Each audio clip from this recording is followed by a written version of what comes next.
Kembali bersama kami, pemirsa, polisi mengungkap kelompok aliran sesat bernama Kerajaan Ubur-Ubur di Serang, Banten. Seluruh pendiri dan anggota telah diringkus polisi. Pemimpin kelompok yang disebut Raja Ubur-Ubur menyebut dirinya titisan Tuhan. Polisi tengah menyelidiki untuk menjerat pelaku dengan pasal penistaan agama. Kelompok aliran sesat bernama Kerajaan Ubur-Ubur di Serang, Banten akhirnya terungkap setelah 2 tahun berdiri. Khawatir terjadi aksi main hakim sendiri, seluruh pendiri dan anggota kelompok Kerajaan Ubur-Ubur dievakuasi kepolisian dari Polres Serang di markasnya di Sayabulu, Kota Serang, Selasa malam. 11 anggota yang dievakuasi terdiri dari 2 orang perempuan dan 9 laki-laki. Salah satunya merupakan pemimpin Kerajaan Ubur-Ubur bernama Rudi Hairul Anwar. Sedangkan Aisyah yang mengaku Ratu Kerajaan Ubur-Ubur sudah diungsikan lebih dulu. Untuk memperdaya pengikutnya, Ratu Kerajaan Ubur-Ubur Aisyah mengklaim memiliki akses untuk mencairkan uang di luar negeri di Bank Swiss dan Bank Griffin 1999 Birmingham. Aisyah mengaku dapat masuk ke dalam daftar nama bank tersebut dan bisa dicairkan anggota Kerajaan Ubur-Ubur. Syaratnya, mereka harus melakukan zikir versi Kerajaan Ubur-Ubur yang dilakukan pada malam Jumat hingga pukul 4 dini hari. Dan muncul di media tergencar dengan adanya warga kami, saudari A dengan saudara M, dengan adanya juga masa yang ingin melihat ke sini, langkah kami dengan para ulama, kiai, dengan pemuda, terutama RT dan RW, untuk mengamankan. Sebelumnya, Aisyah juga sempat mengunggah pidatonya di media sosial yang menyebut Nabi Muhammad bukanlah seorang laki-laki. Jadi jangan coba-coba kalian mengelak bahwa Rasulullah itu perempuan. Sekarang ada yang bertanya di Al-Quran katanya Rasul itu tidak ada perempuan. Sekarang saya mau tanya, dalil mana yang menyatakan Rasulullah itu laki-laki? Tolong sebutkan padaku, ada di dalil mana Al-Quran surat berapa yang menyatakan bahwa Rasulullah SAW itu seorang laki-laki? Dan saya bertanya, di akhir zaman yang tahu tentang seluruh akhir zaman itu hanya satu orang. Silahkan tanya siapa. Itu adalah Isa. Sedangkan Isa itu adalah Asi. Sementara itu, Majelis Ulama Indonesia Kota Serang mengaku terkejut dengan keberadaan kelompok ini dan memastikan seluruh kegiatannya sangat menyimpang dari ajaran agama Islam. Pertama yang menyesatkan adalah mengakui Nabi Muhammad adalah perempuan, bukan laki-laki. Kalau di luar negeri bernama Maryam, sementara di Indonesia bernama Muhammad, asli orang Indonesia. Itu yang menyesatkan. Yang kedua, dia meyakini bahwa Allah Subhanahu wa Ta'ala, Sang Hyang Agung, Sang Hyang Tunggal, itu memiliki makom petilasan di Kota Serang. Kelompok aliran sesat seperti ini sebenarnya bukan baru kali ini terjadi. Umumnya para pelaku melakukan penipuan dengan menjadikan agama sebagai tameng. Polisi tengah menyelidiki dugaan pelaku melakukan penistaan agama atau pelecehan terhadap agama tertentu. Irwan Sew, Jak TV. Tolong sebutkan padaku, ada di dalil mana Al-Quran surat berapa yang menyatakan bahwa Rasulullah SAW itu seorang laki-laki? Ingat mati, ingat sakit, ingatlah saat kau sulit. Ingat hidup cuma satu kali. Kita akan langsung membahasnya di segmen dialog gawat ada aliran sesat Kerajaan Ubur-Ubur di Serang, Banten. Dan saat ini saya sudah bersama dengan Bapak Abdul Khair, anggota Komisi Hukum dan Perundangan MUI. Assalamualaikum. Waalaikumsalam warahmatullahi wabarakatuh. Bagaimana tanggapan MUI? Katanya MUI Kota Serang juga sempat datang, akhirnya dan juga sebenarnya kaget mendengar adanya Kerajaan Ubur-Ubur ini gitu. Padahal kalau dilihat sudah hampir 2 tahun ini berdiri kerajaan ini. Ya, saya pribadi ini baru tahu sekarang ini, terus terang saya kaget. Yeah. Karena apa yang disampaikan yang bersangkutan itu jelas adalah perbuatan penghinaan atau penodaan terhadap penistaan terhadap Islam. agama. Oke. Jelas itu terancam pasal pidana sebagaimana diatur pada pasal 156A huruf A KUHP. Apalagi kalau disampaikan melalui sistem informasi elektronik. Nah, itu bisa digabung perbuatan pidana itu, summon law concursus. Oke. Dia dapat dijerat dengan pasal 28 ayat 2 junto pasal 45A Undang-Undang tentang informasi teknologi elektronik. Oke. Baik, tapi ini sampai ada Kalau kita melihat kan memang beberapa aliran sesat ini sering timbul tenggelam gitu, ada di Indonesia gitu ya, dan ini cukup dekat dengan ibu kota di Serang, Banten gitu Pak. Iya, nanti tugas penyidik untuk menggali apa motif yang melatar belakangi pelaku ini. Walaupun motif itu bukan sebagai salah satu unsur tindak pidana, tapi itu diperlukan motifnya itu. Apalagi kalau misalkan ini terkait dengan penipuan. Ada penipuan. Sehingga beberapa pasal tindak pidana sebagaimana tadi saya sebutkan juga bisa diterapkan. Baik. Terkait dengan itu, kalaupun ada unsur tindak pidana pencucian uang, ini dapat juga dikenakan Undang-Undang Tindak Pidana Pencucian Uang. Oke, baik Pak Abdul Khoir, sebentar karena kita sudah tersambung dengan Kapolres Serang Kota, AKBP Komarudin. Assalamualaikum Pak Komarudin. Waalaikumsalam warahmatullahi wabarakatuh. Selamat malam, Mbak. Iya, selamat malam. Pak Komarudin, bisa dijelaskan ini mengenai keberadaan anggota dari Raja dan Ratu sampai anggota Kerajaan Ubur-Ubur ini di Serang, Banten? Baik, terima kasih Mbak. Kami sampaikan bahwa berdasarkan masukan dari masyarakat atau keluhan dari masyarakat ke MUI Kota Serang terkait dengan adanya dugaan aliran sesat yang dilakukan di salah satu rumah di lingkungan Sayabulu, Kota Serang, di mana aktivitas itu dianggap meresahkan, mengingat aktivitas ini ataupun kegiatan pengajian yang dilakukan malam hari dalam bentuk zikir dan lain sebagainya. Namun dianggap tidak lazim karena orang-orang tidak lazimnya seperti apa itu Pak? Gimana? Tidak lazimnya seperti apa? Apa yang mereka lakukan? Menurut masyarakat dikatakan tidak lazim karena yang pertama peserta kegiatan tersebut itu orang-orang yang tidak dikenal, dan lingkungan itu mereka tidak bersosialisasi dengan masyarakat, dan dari kalau ini pandangan masyarakat ya mungkin masyarakat awam tidak seperti layaknya orang yang sedang zikir, seperti mungkin menggunakan peci, menggunakan sarung, kemudian juga yang perempuan menggunakan jilbab, tidak seperti itu. Jadi mereka berpakaian biasa. Nah, ini yang dianggap masyarakat agak mengkhawatirkan, sedang mengajarkan aliran-aliran sesat. Sampai saat ini kita sudah melakukan klarifikasi terhadap 12, sekaligus kami luruskan Mbak, jadi bukan Raja dan Ratu, karena hasil pendalaman kami bahwa memang di sini yang lebih berperan itu adalah AS. AS itu ibu rumah tangga. Sementara suami beliau bekerja apa boleh dikatakan paranormal kali ya, atau mungkin pengobatan alternatif, karena suami beliau juga dalam kondisi yang tunanetra. Baik, tapi AE-nya ini memang dianggap sebagai pemimpin, sebutannya apa, Ratu atau apa begitu Pak? Dipanggilnya Bunda. Bunda? Iya. Oke. Dan ini ke-12 ini, apakah kedua orang ini memang hanya mereka pengikut sektenya, bisa dikatakan seperti itu, atau ada anggota lain yang belum diamankan atau bagaimana? Sejauh ini hasil pendalaman kami memang cuma mereka 12 orang ini, terdiri dari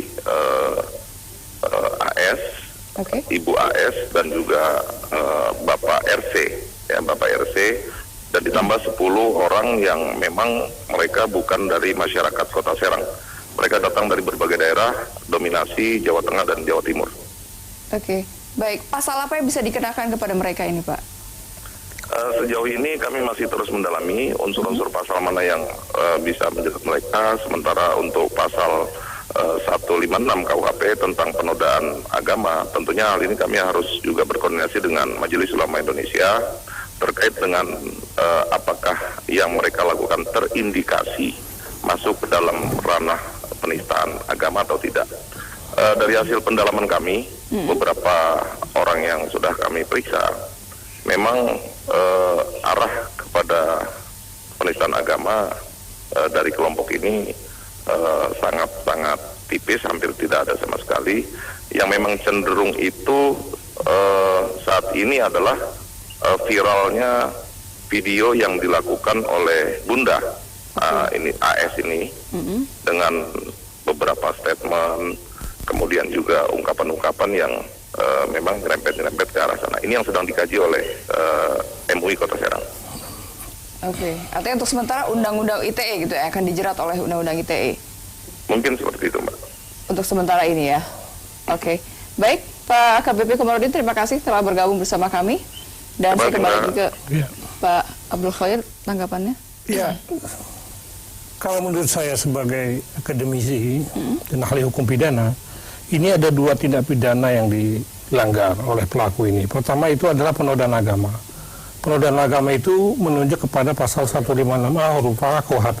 Oke. Nah, pasal ini adalah amanah dari Undang-Undang Nomor 1 PNPS 1965. Jadi harus diterapkan adanya penodaan. Kenapa ada penodaan? Kenapa? Karena ada blasphemy. Ini penghujatan yang sangat tinggi derajatnya dalam agama.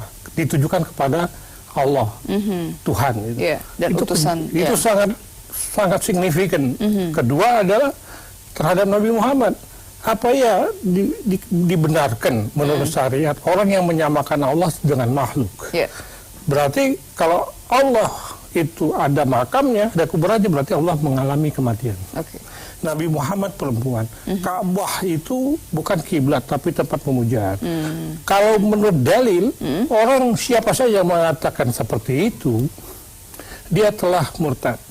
Itu bagaikan busur, bagaikan panah lepas dari busurnya. Oke. Dalilnya itu adalah surah Asy-Syura ayat 11. Baik.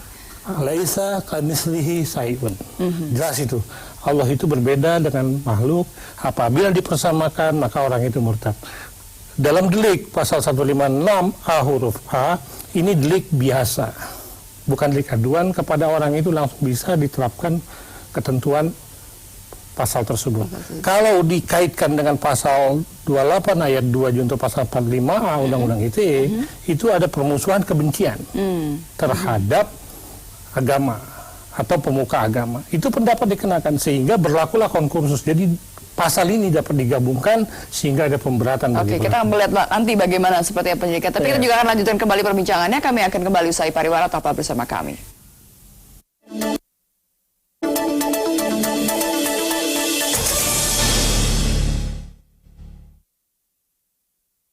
Ingat hidup cuma satu kali. Ya, kembali kita lanjutkan perbincangannya. Pak Abdul Khair, kalau melihat kan apa sih sebenarnya yang terjadi ketika kok muncul lagi aliran air sesat gitu? Apakah yang terjadi misalnya, apakah para pemuka agama atau ulama ini kurang merangkul atau kurang bisa mencapai pelosok-pelosok misalnya sehingga muncul aliran air sesat seperti ini gitu? Sepanjang pengetahuan saya, alim ulama itu sudah banyak di daerah-daerah itu. Banyak ormas-ormas Islam, banyak dai-dai mau balik. Itu sudah banyak. Hanya saja kalau kejadian seperti ini bisa jadi ada motif terselubung. Oke. Ada satu tujuan yang diarahkan, apa ingin tenar atau apa. Karena apa ini motifnya menyebut salah satu uang, cawapres ya gitu ya. apa motifnya uang atau apa. Tapi dalam hukum pidana itu tidak menjadi pembenaran. Tetap orang itu harus dihukum. Walaupun dia tidak tahu, walaupun dia bodoh di bidang ini, orang ini bodoh. Tetapi kebodohan orang itu, dia Ketika dia mempertanyakan menyebarkan, Nabi Muhammad, dia iya. tidak tahu jenis kelaminnya, itu orang bodoh. Nah, tetapi itu tidak menjadi pembenaran, dia tidak dapat dipidana, tidak ada alasan pembenaran. Apalagi tidak ada dia alasan kemudian pemaaf. menyebarkan, kemudian merekrut anggota. Jelas, gitu. nah, hanya saja nanti yang direkrut ini siapa? Apakah ada sejumlah uang dalam bentuk apa untuk membantu organisasi ini? Nah, ini harus ditindak dengan keras, sekeras-kerasnya. Karena ini jelas menyerang kepentingan agama. Ini semua menjadi presiden buruk kalau dibiarkan oleh aparat penegak hukum. Oleh karena itu harus ditegakkan hukum dengan pendekatan yang sistemik. Oke, seperti apa? Misalnya, Ya, apa tidak- yang akan dilakukan oleh MUI dalam hal ini? Ya, lazimnya dalam proses pengadilan pidana nanti MUI akan memberikan fatwa. Fatwa itu menjadi alat bukti surat. Apa yang disampaikan melalui sistem informasi yang tersebar dalam YouTube atau apa, itu pun menjadi alat bukti elektronik sebagaimana dimaksudkan pada pasal 5 Undang-Undang ITE. Itu menjadi alat bukti sah sebagaimana dimaksud dalam pasal 184 KUHP. Nah, dengan dasar itu penyidik sudah dapat menyimpulkan terjadi tindak pidana dan orang itu adalah pelakunya. Jadi tidak ada ruang lagi untuk pelaku ini bebas. Alat bukti minimal sudah sangat-sangat kuat.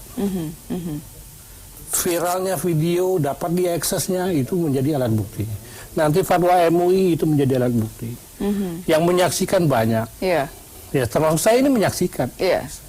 Nah sehingga 2 alat bukti minimal itu sudah cukup untuk menetapkan seseorang itu sebagai tersangka untuk segera dilimpahkan ke kejaksaan, dan kejaksaan dalam hal ini jaksa penuntut umum melimpahkan perkara itu ke pengadilan.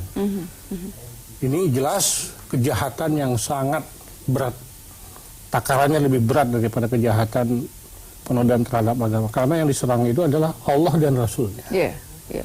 Jelas itu menimbulkan suatu permasalahan bagaimana kita harus menindaklanjuti ini dengan kekuatan hukum yang sangat efektif dan efisien. Nah, artinya untuk mereka atau anggota, memang kita belum tahu kenapa anggota ini bisa terekrut gitu, tapi ketika mereka bisa ikut ada dalam aliran-aliran yang sesat, ini sebenarnya ada kegelisahan apa di masyarakat? Kalau pengikutnya itu membantu, memberikan uang, memberikan fasilitas, dia tetap kena. Itu delik penyertaan pasal 55. Oke. Dia kena. Ada seseorang atau katakan sekumpulan orang memberikan bantuan, atau dia tahu saja tapi tidak melaporkan atas tindak pidana penodaan agama, dia kena. Apalagi memberikan bantuan secara aktif dalam bentuk dana atau fasilitas atau bantuan apapun, itu dikenakan delik penyertaan turut serta atau membantu terjadinya tindak pidana. Jadi harus di tracing sedemikian rupa terhadap para pengikut-pengikutnya itu. Baik yang di dalam negeri maupun di luar negeri. Kalau ada memang unsur penipuan yang terkait dengan tindak pidana pencucian uang, itu pun harus dikenakan. Oke. Apa yang bisa dilakukan agar aliran-aliran sesat semacam ini tidak lagi muncul? Harus Walaupun mungkin tidak, ya setidaknya bisa meminimalisir lah, tidak. Ya, harus ada ketegasan dari aparat penegak hukum untuk melakukan serangkaian proses peradilan pidana ini secara singkat dan efektif. Dan itu harus juga diimbangi dengan adanya sosialisasi dan edukasi. Bahwa terjadinya tindak pidana terhadap penodaan agama itu adalah ansih kepada perlindungan hukum dan negara. Kenapa? Karena agama dan negara itu satu kesatuan.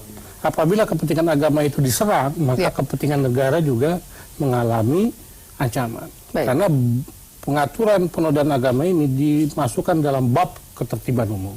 Jadi kepentingan agama dan kepentingan ketertiban umum itu merupakan satu kesatuan, dan terhadap pelaku itu sama dia statusnya melakukan pengancaman terhadap negara. Oke, baik Pak Arfari, terima kasih telah bergabung bersama kami. Dan bersama kita beralih ke informasi lain, warga dan jemaah haji yang berada di Madinah, Arab Saudi berkumpul di Masjid Nabawi untuk buka puasa bersama. Bagaimana suasana buka puasa di Masjid Nabawi? Informasinya akan hadir usai jeda.